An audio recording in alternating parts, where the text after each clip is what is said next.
Welcome to the Lyft Zone. It's your boy Nate, and I'm making back-to-back videos here, man. I just made a video previously talking about taxes because it's tax time.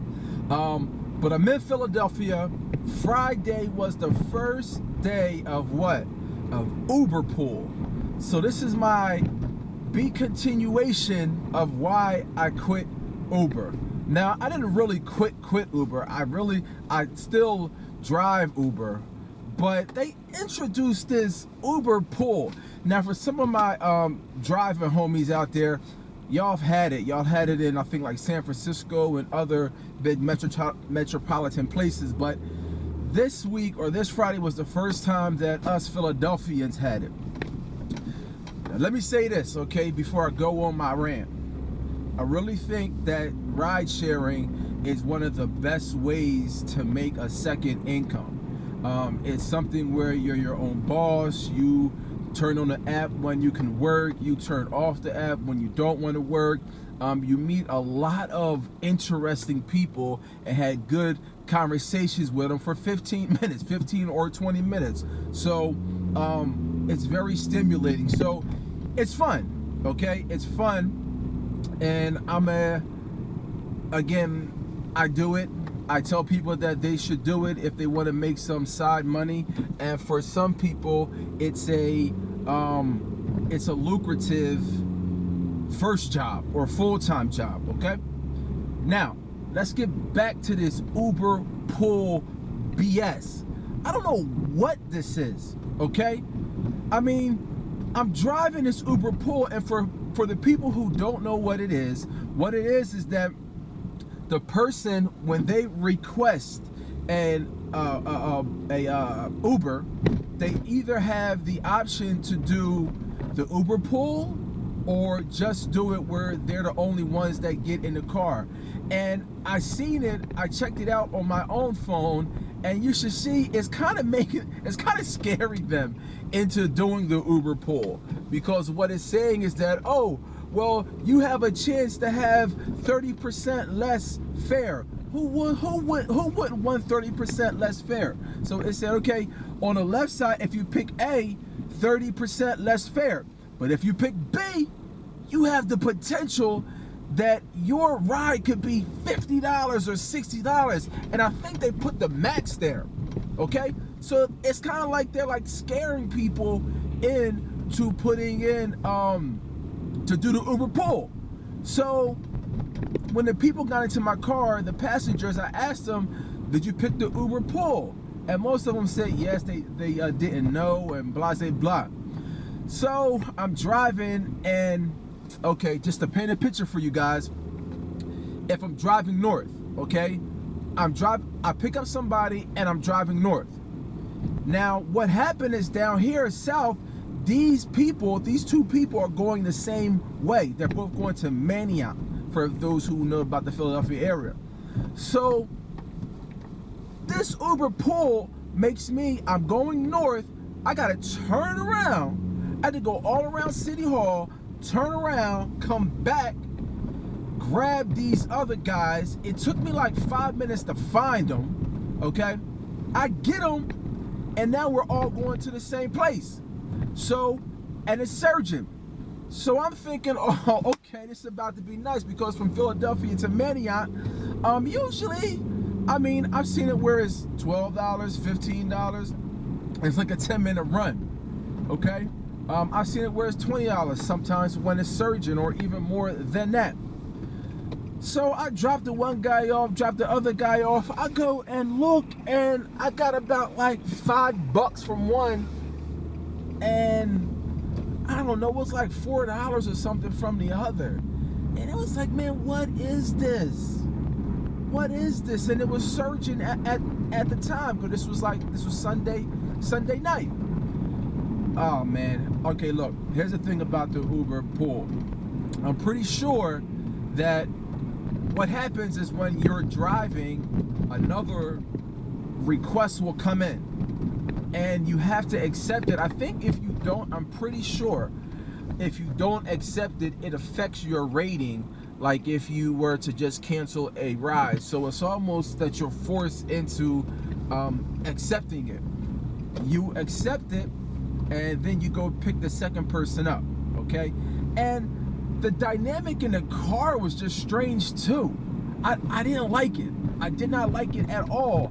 But the dynamic in the car was strange because, okay, when you have a passenger, okay, you're building rapport with them, you're talking with them.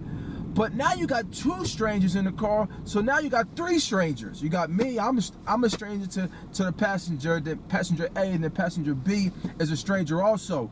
So now it's just weird because you want to talk to the passengers to make them feel comfortable, but if you're talking to one, now you're making the other ones feel alienated and vice versa. And then it's hard to try to get three strangers to talk in a 20-minute ride where we just met each other. So it was weird. I didn't like it. I don't think it's beneficial.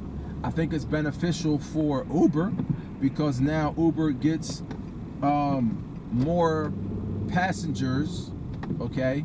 And I think they get they don't have to pay the driver as much, okay? So I don't like it. I do not like it at all. Hopefully they'll give us an option to cancel it. And like most jobs, I mean, look, I'm not sitting here just straight bashing ride sharing, okay? Because my 9 to 5, or let's talk about your 9 to 5. Your 9 to 5, I'm sure you don't like everything about your 9 to 5, you know what I mean? It's like it's not every 100%. I like everything that's going on, okay? And that's like most 9 to 5. So I'm not saying this because there's a lot of people bashing Uber, a lot of people bashing Lyft. But anyway, I say it to say, hey, Lyft has Lyft Pool also, but it's not in Philadelphia, okay? It's not in Philadelphia. So if you are doing Uber in Philadelphia or another place and you don't have Lyft, get Lyft, okay? Get Lyft. It pays the driver a little bit more. And well, where I'm at in Philadelphia, the Lyft pool isn't here yet, okay? So I don't have to deal with that. But with Uber, now the Uber pool is here, we have to deal with it. So if any of my Lyft executives are listening, don't bring that to Philly. Do not bring that mess to Philly. Leave it where it's at, but don't bring it to Philly. Again, I don't think it's good for the driver. I don't think it's good for the passenger. I just think it just messes up the experience. It's just uncomfortable. And if I was a passenger, I would be uncomfortable. Now I got this other person in here. I'm already, not me personally, but passengers in general, they may be on edge because they have one stranger. Now you have two strangers. Now who's not to say that I don't put my I wouldn't do this, okay? I want to make this plain. I wouldn't do this. But what if somebody put their homie in a car and be like, yeah, come with me and drive because I'm gonna go make these runs. I'm gonna go do this Uber.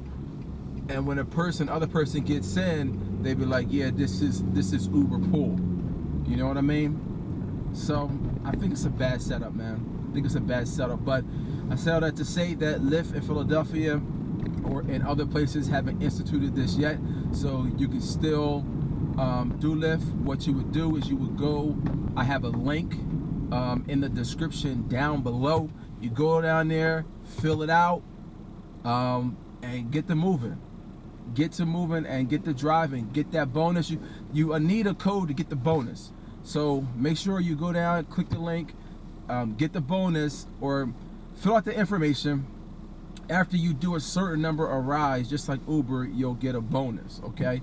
The bonuses were a lot better back in the day when I started, but hey, it's still a bonus, so it beats poking the eye with a sharp stick, man. So look, I got a joke for y'all, okay? What's the difference between a guitar and a fish? Again, what's the difference between a guitar and a fish? You can't tune a fish. Get it? You can't tune a fish? Some people might laugh and some people might not. Well, look, man, it's your boy. If you do have any questions, get at me, put them in the comments. I try to respond to all the comments. Ride and share, like, again, I think is pound for pound one of the best side jobs that you can get. You're your own boss and you make as much money as you want. Will you get rich? No. Okay, you're not gonna get rich off of ride sharing, but what you can do is you can get a couple dollars and make ends meet or get out of debt like I'm doing. Okay, all right, man, it's your boy Nate. This is the Lyft Zone. Any questions, holla at me.